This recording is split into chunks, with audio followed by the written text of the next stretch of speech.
you so much for having us here today. I am so excited to have you. Actually, when I saw you, your first movie was Scorpion King. It's one of your first movie, right? Scorpion King 2 was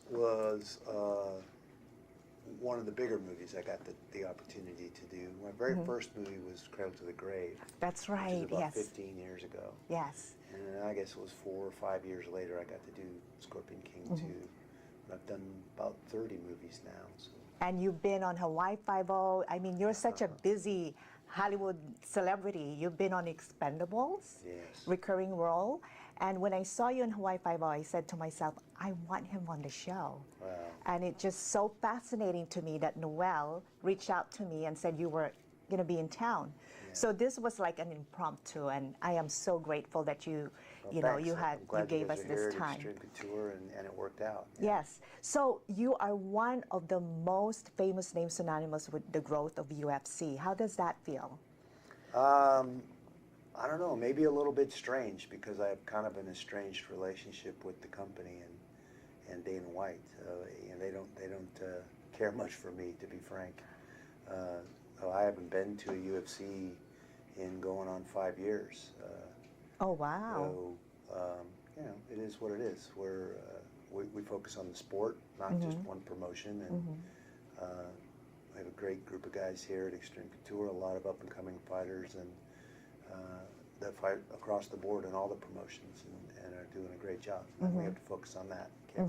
Can't worry about some of those other things. Yes. So you held a number of championship belts, and you retired, became an announcer for UFC fights, then went back into the ring, into the octagon. And what made you want to get back into the octagon? I felt like I had more to do. I stepped out in 06, 07. I was going through a divorce and just didn't feel like myself. I felt like, I don't know, almost oppression. You feel like there's just so much going on in my personal life that I need, and I didn't feel like I was getting the job done. I wasn't training, I wasn't having fun, everything was kind of up in the air. And so I took about a year off, and the dust settled, and kind of got back to training hard and feeling good again, and decided to come back out. Now you're a big Hollywood celebrity. How is the transition from being in the octagon to the studio? I travel a lot more now than I ever did. I almost miss training camps. I was in one place for 10 or 12 weeks, training twice a day. Eat, sleep, train. That's pretty much a pretty simple life. It's a little more complicated now. I train a lot. We're juggling a lot of balls, between the gym, the clothing line, acting, the foundations that I'm involved with, and all the other stuff I'm involved with. So that keeps me running. Yeah, so let's talk about the foundation. I know you're very close to, you're working with the veterans. So tell me about your involvement with merging players and vets. Merging vets with players, MVP. MVP, and I'm actually involved in 2 foundations. I founded the Extreme Couture GI Foundation about 8 years ago, and got involved with Jay Glazer and the MMA athletics program about 5 years ago, where we started training football players and other professional athletes using mixed martial arts. And as we got to know those guys, especially some of those guys that retired, having run the 2 foundations, the Extreme Couture GI Foundation and then doing the MMA athletics, we realized there was some similarities between the struggles that the retiring players were having and my experience with the veterans that were transitioning out of the services. What was the connection between you and the veterans? Well, I was in the Army. Oh, okay. In 1982, from Oh, wow. 1982 to 1988, I wore the uniform. Wasn't a whole lot going on back then. It was a Cold War and a bunch of other stuff, but no real combat. That's amazing. But I still sign on the dotted line. I spent 6 years wearing the uniform. I understand that commitment and what's involved. And so now, fast forward, 25 years, and I'm in a different place in my life, and I get a chance to give back to those guys, especially now with the war going on and everything that's going on, yes. To help these guys that are literally putting their butts on the line, and find a way to contribute to help them make their transition smoother, get back into the civilian world and civilian life. And I think that's the thing that we realized, that the ball players and the guys that wore the uniform struggle with a lot of the same things. They're in great shape when they're in the uniform, when they're walking out that tunnel onto the football field or walking out onto the battlefield. They're in the best shape of their life. They got all their boys around them, that support system, all those things that they're used to having to do what they do. And then that's all kind of stripped away when they retire or when they transition out of the service. That's all gone, and they're just thrown back into the regular world like a regular civilian. And they're not regular. They're very special people. Yes. They've made special commitments. They've done things not a lot of other people on this planet will do or get the chance to do or are capable of doing, frankly. So I think that there's a camaraderie and a mutual respect between the two communities. Made sense to bring the two communities together, get them back in working out, get them back in feeling better about themselves, and rub elbows, share their stories, share their struggles, share the things that they deal with every day as they make that transition back to being a civilian. In that vulnerability, in that place where they are with people they're comfortable with and they can vent and they can get all that stuff out, it makes a huge difference. It helps. I resonate with what you're saying, because like I was telling Noel, my brother was a first Gulf War veteran. He passed away 2 years ago. He suffered from PTSD. And not a lot of people understand that unless you know what PTSD is. It affects everybody. And it's a hard thing to articulate, and it's a hard thing for a civilian person that's never been responsible for the guy sitting next to him, for his life, for his. It's a hard thing to understand, to see some of the things that you see in war. I mean, you can't articulate that, you can't express that. Absolutely. And have someone who's not experienced that intensity and that type of thing, and have them get it. And that's what I think one of the things about bringing these vets together is they're with a bunch of other guys that have worn the uniform, that took the same oath, that have experienced a lot of the same things. And so they can share and know the guy they're talking to gets it, understands. It's wonderful what you're doing, and I can tell that you're a wonderful human being. I want to just touch a little bit about this gym. This is amazing. So how many athletes are here? This is huge. This is Extreme Couture MMA Training Center. We've been here about 10 years. We have about 400 members. Wow. We have about 30 fighters. There's a big difference between the regular members that want to train in MMA, learn all the pieces, do all the tactical and technical stuff, but they don't ever really want to get punched in the face. And then there's a few of us that have that screw loose that kind of want That's why you have that take it up another notch. Different place for So we have two sides. There's the Uh-huh. cages and the pro fighters on this side, and the other side more of the regular members that don't really get punched in the grill. Kids club's grown, as the sport became more acceptable for mom and dad, and they started to understand what it was we did as mixed martial artists. Then we weren't crazy thugs and criminals. It became okay for junior to train in mixed martial arts too, and we're seeing a lot of those fighters now come onto the stage at a high level. Now, what do you think is the success of MMA and UFC versus boxing? It's because now a lot of people are watching MMA fights. Yeah, well, I think boxing is still very popular. I think we're going through some growing pains in MMA. I think we've saturated the market a little bit. There's a fight every weekend with one organization or another, sometimes two a weekend. It's changed a little bit. I think that the fighters certainly and the fans are starting to figure out that there's some flaws in our sport compared to boxing. And there's some issues with boxing as well. I think the biggest issue with boxing right now is that the fighters are more concerned with winning a fight instead of putting it on the line.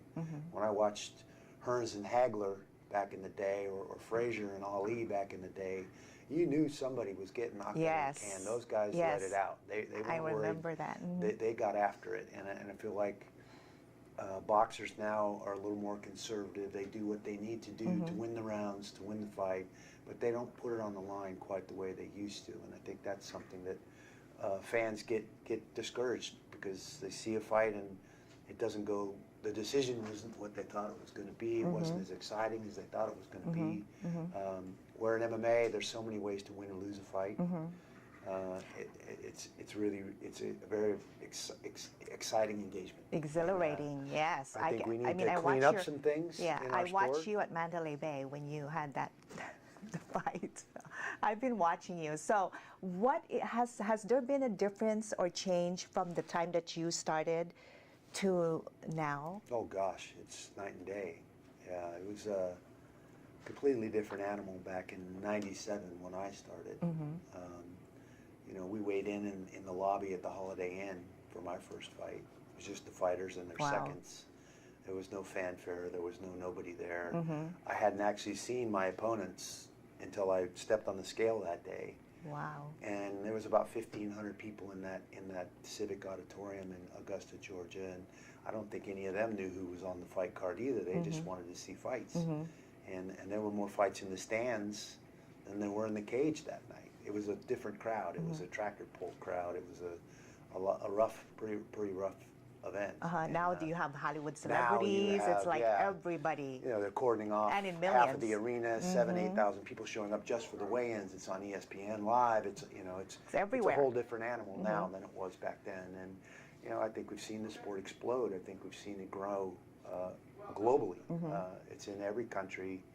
There's some form of mixed martial arts training and some form of mixed martial arts competition going on. And that's great. It's great for us as fighters. I think we need to clean up certainly what's going on in the U.S. a little bit. Right now, the scales are tipped pretty heavily to the side of the promoter. The promoter is the sanctioning body and the promotion, which is too much power. The fighters are being taken advantage of a lot. I think so too.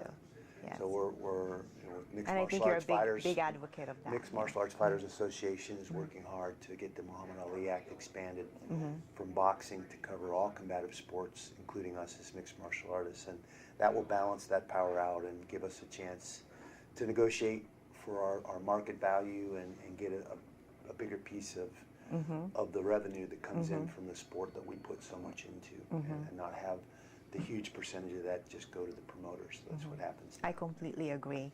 Now, talking about everywhere, you're everywhere. What are the projects that you're working on now? We have I have a film coming out in the next couple months called The Treasure Hunter that we did last year in May. I'm excited about that one.